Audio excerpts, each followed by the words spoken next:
नमस्कार, मैं जय वाजपेयी और आप देख रहे हैं खबर समय जगत, जहां हर खबर पर होती है पैनी नजर। प्रदेश कांग्रेस अध्यक्ष जीतू पटवारी ने बीजेपी पर निशाना साधते हुए कहा कि बीजेपी को संविधान गौरव दिवस मनाने की बजाय पश्चाताप यात्रा निकालनी चाहिए। उन्होंने कहा कि बाबा साहब अम्बेडकर की प्रतिमा पर नाक रगड़ कर माफी मांगनी चाहिए। बीजेपी और आरएसएस ने कई बार संविधान बदलने की बात कही और इसकी कोशिश भी की है, इसलिए गौरव दिवस के बजाय पश्चाताप दिवस मनाना चाहिए। पटवारी ने कहा कि केंद्रीय मंत्री अमित शाह ने बाबा साहब का अपमान किया है तो उन्हें माफी मांगनी चाहिए। पटवारी ने अपने निवास पर मीडिया से चर्चा में कहा कि देश के सभी संतों ने एक ही बात कही है कि देश मोहब्बत का है। यही काम कांग्रेस पार्टी कर रही है। जनता ने कांग्रेस को विपक्ष का जनादेश दिया है, हम विपक्ष की भूमिका निभा रहे हैं। शिवराज सिंह चौहान ने जो वादे किए उन्हें सीएम मोहन यादव पूरे नहीं कर रहे। जीतू पटवारी ने कहा कि 17 जनवरी तक ब्लॉक, 20 जनवरी तक मंडल की मीटिंग होगी और 25 जनवरी तक संविधान से प्यार करने वाले सभी लोग इसके लिए जुटने की तैयारी करेंगे। 1 लाख से अधिक लोग 27 जनवरी को मऊ में संविधान बचाने के लिए जुटेंगे। इसके लिए जिला और संभाग के प्रभारी नियुक्त किए गए हैं और वे सभी इसकी जिम्मेदारी निभाएंगे। आपको बता दें कि वहीं कांग्रेस के प्रदेश प्रभारी भंवर जितेंद्र सिंह ने कहा कि कांग्रेस ने देश के गरीब मजदूर, SC ST की लड़ाई लड़ने और उनके विकास का काम किया है। बीजेपी देश को तोड़ने के लिए जाति धर्म के नाम पर बीज बो रही। उन्होंने कहा कि संविधान की रक्षा की यह लड़ाई तब तक चलती रहेगी जब तक कि केंद्रीय मंत्री अमित शाह इस्तीफा नहीं दे देते। अध्यक्ष जी, सम्माननीय हमारे CLP लीडर भाई, सम्माननीय CWC मेंबर सुरेंद्र पटेल जी, कटारे जी, अरुण भाई और सम्माननीय कांतिलाल जी भूरिया साहब और सभी सम्माननीय पत्रकार। जैसा कि अभी उमंग भाई ने आपके सामने बात रखी थी कि आज देश के अंदर जिस तरह के हालात बने हुए हैं, जिस तरह की परिस्थितियां बनी हुई है, एक ऐसा माहौल बनाया जा रहा है जहां हमारे संविधान की धज्जियां उड़ती हैं लोकसभा में और राज्यसभा में। काबिल मंत्री गृह मंत्री जी अमित शाह जी और उनके साथी मंत्री और प्रधानमंत्री जो टिप्पणियां करते हैं, जो अपशब्द इस्तेमाल करते हैं, उनको देश के संविधान के ऊपर भरोसा नहीं है। वो इस देश का संविधान को मानते नहीं है। और ये एक ही नहीं, जब से भारतीय जनता पार्टी की सरकार आई है, खास तौर से जो कमजोर वर्ग हैं, SC ST OBC के लोग हैं, उनके ऊपर अत्याचार पूरे देश के अंदर कश्मीर से कन्याकुमारी तक हो रहा है।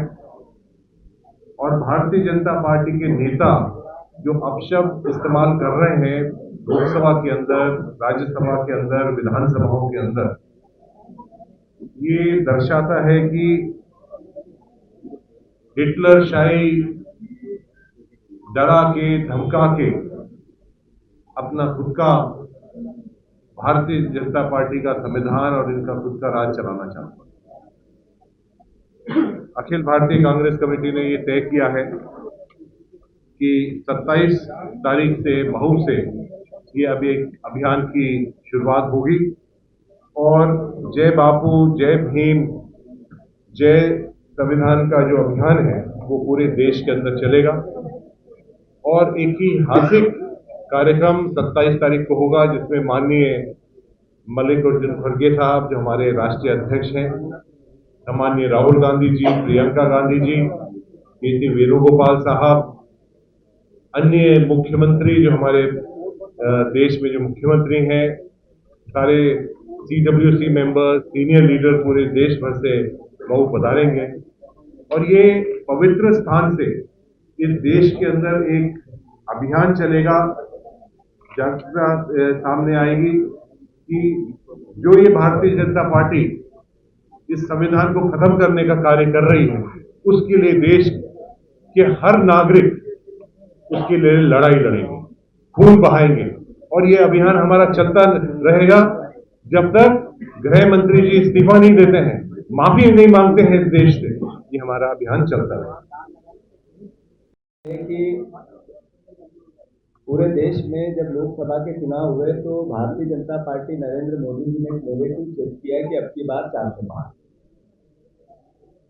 पूरे देश में जिस तरीके का इसका जवाब दिया, भारतीय जनता पार्टी के सांसदों ने कहा कि इसलिए 405 सीटें चाहिए कि हमें संविधान में बदलाव करना है। आरएसएस और भारतीय जनता पार्टी के सैकड़ों ऐसे उदाहरण हैं जिन्होंने संविधान पर सवाल उठाए और समय समय पर आरक्षण को भी चुनौती दी। जब आरक्षण को चुनौती भारतीय जनता पार्टी और आरएसएस और उसके नेता दे रहे थे तो इस देश में एक सवाल खड़ा हो रहा था। वो सवाल था कि क्या इस देश के संविधान को नरेंद्र मोदी, आरएसएस और भारतीय जनता पार्टी बदल देंगे क्या? तब राहुल गांधी जी ने एक सामाजिक क्रांति की, एक राजनीतिक क्रांति की और संविधान की पुस्तक हाथ में ली और उन्होंने देश के सामने संविधान बचाने की अपील की, जिसके के कारण 234 सीट पर भारतीय जनता पार्टी सिमट गई, 240 सीट पर सिमट गई। साथियों, अभी महात्मा गांधी को लेकर भारतीय जनता पार्टी आरएसएस गोडसे को महान बताती है और गांधी के खिलाफ सवाल खड़े करती है। भारतीय जनता पार्टी नरेंद्र मोदी और आरएसएस नेहरू जी के व्यक्तित्व पर सवाल उठाती है। इस देश के भाईचारे को समाप्त करने के लिए अलग अलग तरीके से षड्यंत्र रचती है। इस देश में जो चुनाव आयोग है उसको भारतीय जनता पार्टी के नए भारत में, नरेंद्र मोदी के नए भारत में तोते का नाम मिला। और सबसे बड़ी बात है कि इस देश में विधायक जैसी, सांसद जैसी पवित्र जो पद था वो भी बेचने और खरीदने का काम इस देश में 600 से ज्यादा हो गया।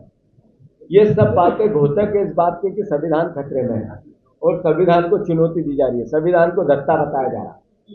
तब राहुल गांधी जी खड़े हुए और उन्होंने संविधान की पुस्तक हाथ में ली और देश से यह आह्वान किया कि हमें संविधान की रक्षा करनी पड़ेगी। तो अमित शाह जी ने संसद में खड़े होकर अंबेडकर अंबेडकर अंबेडकर अंबेडकर अंबेडकर अंबेडकर अंबेडकर कह के अंबेडकर जी का मजाक किया। इतना तो भगवान का नाम लेते तो स्वर्ग में 7 जन्म तक जगह मिलती। ये मैसेज क्या था?